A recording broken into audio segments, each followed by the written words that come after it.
Morning, everybody. Now, I assume if you're here, you're all fans of steak, correct?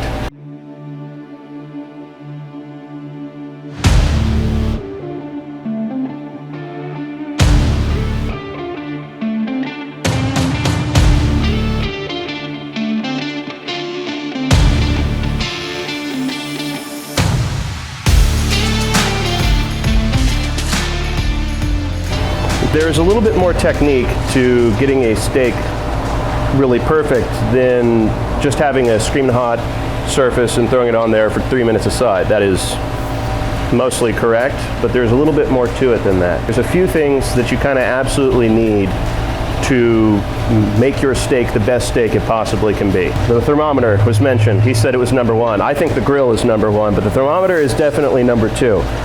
And part of that is because one of the most important things when you're cooking is consistency. Good thermometer, good grill, good coal, and you have a good idea what you're doing, you should be churning out restaurant quality steaks pretty much every single time. What you're in charge of when you're cooking it is making sure you get a decent sear on the outside of the steak. That's where probably about 80% of the flavor in a steak comes from, is the sear on the steak. What happens when you sear a steak is something called the Maillard reaction occurs on the surface of the steak. And what that is there are complex sugars within the meat that are called polysaccharides. These sugars, when they're subjected to heat, mostly above, it can technically happen as low as like 280 degrees Fahrenheit, but typically what you're going to be working with in surface temps is closer to 400 or 500 degrees. When those sugars hit those temperatures, you start getting cross-linking amongst different polysaccharide chains, and that results in a browning. And that's why you get that brown crust on the exterior of the steak. There's hundreds of different compounds that are created when you do that. And all those contribute to really the overall presentation of flavor within a steak. And so making sure you get a pretty decent sear on a steak is paramount to having that steak taste good, as well as seasoning. But seasoning's more of a personal thing. Different people are going to want different things. Crust is universal. You want good flavor on the steak, you're going to want to make sure you get a good crust on there. That's important. Now, how do you make sure you get a good crust? One of the most important things is to make sure that the surface of your steak is dry. Additionally, you want to make sure that whatever surface you're cooking on is at sufficient temperature to actually cause the Maillard reaction to occur. I prefer low 500s, right? And one of the ways you can do that is this thermopen's actually kind of neat because it's got a little infrared thermometer on the bottom. I can point that at the cooking surface we're going to use, and it will tell me what temperature it is. We're running at 587. That's a little hot at the moment, but that's okay. It'll come down. Most important things: dry surface, proper cooking temperature. As we were saying earlier, dry age can play a role in the characteristics of your steak. And we're actually going to get into that right now, because I'm going to go in there and we're going to dress those steaks, and you'll all join me if you wouldn't mind following me. If you look at a New York strip, I'm going to cut the ends off just so you can see this relatively well. The New York strip is the loin of the cow. Now, if you look on this side, there is no seam on this large piece of meat at all. If you look at this side, there is. What that is that the sirloin muscle actually terminates right in the cut. And so if you ever had a New York strip and it's been really good, and you're like, wow, that's really good, and the next one you have is kind of tough. The tough one was probably from the end that had a lot of sirloin on there. And part of that is because that little line you're seeing right there, that's connective tissue. And that's a little tough to break down without overcooking the middle of the steak. So this is a fresh New York strip. Now, this, same cut, New York strip. Difference is, this has been dry aged for, I think Danny said 2 weeks. Yeah. That's a little bit of a different color, right? Also, it's not nearly as wet. You lose a ton of the internal moisture in the process of dry aging it. When you look at a dry aged steak, it's going to be a little bit of a deeper shade of red. can see that right there. One of the things that we want to show here is the contrast between a fresh steak and a dry-aged steak. Dry-aged steak is going to be significantly more expensive than a fresh steak. So here, we're going to allow you to decide whether or not you think that's worth it. And one of the things you're going to notice on a dry-aged, flavor's more intense. It tends to have a little bit of a funky, mushroomy quality to it. And part of that's from the slight, this is sort of a grody word, but it's controlled putrefaction, which is occurring there. You are in fact rotting the steak, but you are doing so at a controlled rate, under control, in a controlled environment, so that you know exactly what's going on and you're letting just enough happen to it that it becomes tender, it enhances the flavor, and you don't end up with weird fungus and E. coli crap going on in there that's bad for you.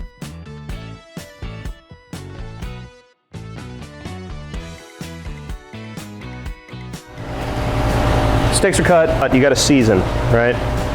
There are two ways to sort of properly season a steak. One is called dry brining, where you put the salt on several hours before you put it on the grill. I actually quite like that technique, especially if you're doing a non-dry aged steak, because the salt will draw a lot of the surface moisture out of the steak. And then it sort of, and then it incorporates, melts the salt, and then some of that goes back in, but then some of it stays on the outside. So you can daub dry the steaks, and then you have a relatively dry surface to work with. So you end up with a very nice crust on the outside. The other way is season them really right before they go on.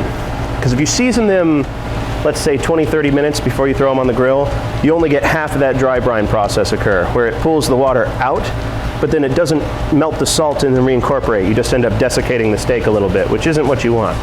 You want to remove some moisture from the steak, but if you remove a bunch of it, well, everybody's had a dry steak before, and that's just not particularly pleasant, now is it? The way they grill is different. A dry-aged steak will in fact grill quicker than an equivalently sized non-dry-aged steak. Part of that's because there's less water in there. It takes a lot of energy to make water hot, so the less of it that you have in the steak, the less hard you have to work to get that temperature up. And so that's why dry-aged steaks tend to sear up a little better and cook a little quicker than their non-dry-aged counterparts. So we're just going to do a little bit of this. This is Dalmatian, super easy. 1 part salt, 1 part pepper. That's it. We're trying to let the steaks shine here today. Doesn't mean you can't go fun with the rubs, but if I'm trying to show you the difference, I don't want to get too complicated or it's going to take away from the meat itself. So that's why we're going with a really simple rub this time around. So, let's get these suckers on there. If anybody wants to come up and see, they can.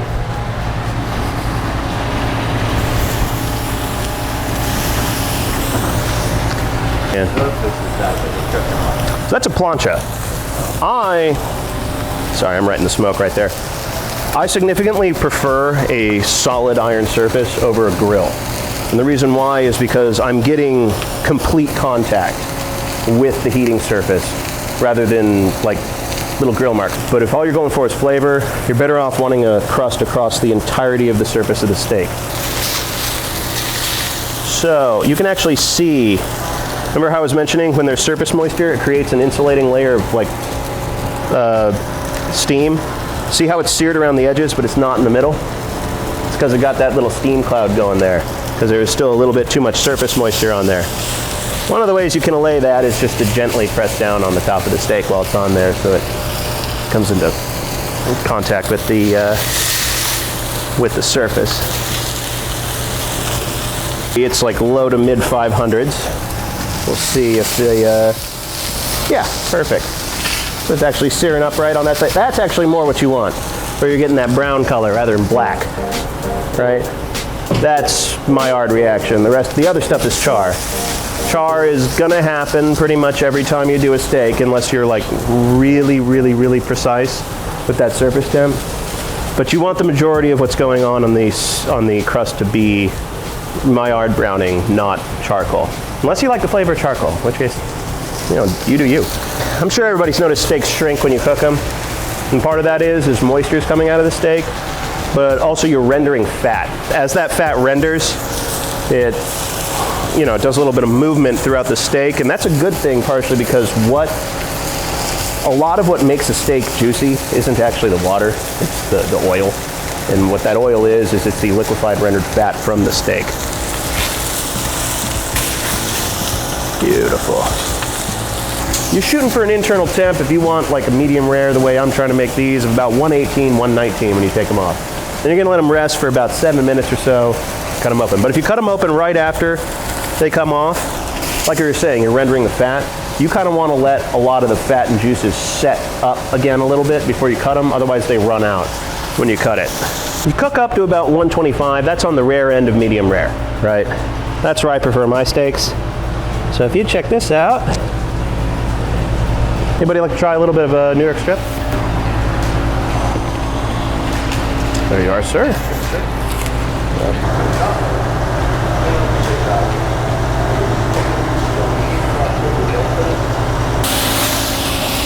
All right, and the two closest to me are dry aged.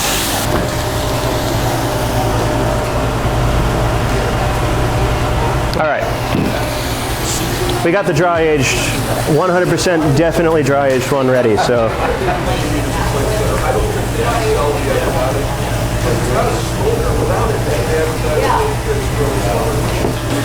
But if you notice, the dry aged fat has a little more musty, big flavor to it. You know, there's almost a mushroominess. I like it.